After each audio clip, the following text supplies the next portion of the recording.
اللہ کے یہاں نہیں پوچھا جائے گا تعزیہ بنایا تھا کہ نہیں، خواجہ صاحب کے یہاں کتنے بار گئے تھے، کبھی نہیں پوچھا جائے گا۔ پیر صاحب کا ہاتھ پیر چوما تھا کہ نہیں، ایک مزار پہ ایک چادر چڑھایا تھا یا 1000، بالکل نہیں پوچھا جائے گا۔ اللہ کے یہاں نہیں پوچھا جائے گا نیاز فاتحہ کیا تھا کہ نہیں، صاف صاف سنو، تو پھر پوچھا کیا جائے گا؟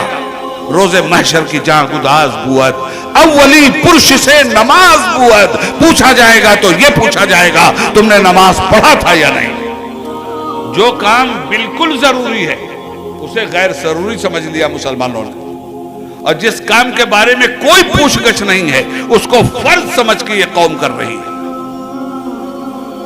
اور میں سنی ابن سنی بول رہا ہوں، ٹنی والا کام نہیں، سنی والا کام۔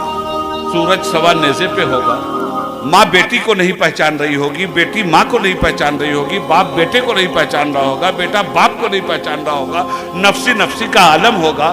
انبیاء کرام کا عالم یہ ہے کہ خدا کے سامنے جانے کے لیے لرز رہے ہوں گے۔ کتنا بڑا کلیجہ ہے ہماری اس امت کا۔ اس لیے پھر میں اعلیٰ حضرت کو پڑھوں گا، آج لے ان کی پناہ، آج مدد مانگ ان سے، کل نہ مانیں گے قیامت میں اگر مان گیا۔ انہیں جانا انہیں مانا، نہ رکھا غیر سے کام، للہ الحمد میں دنیا سے مسلمان گیا۔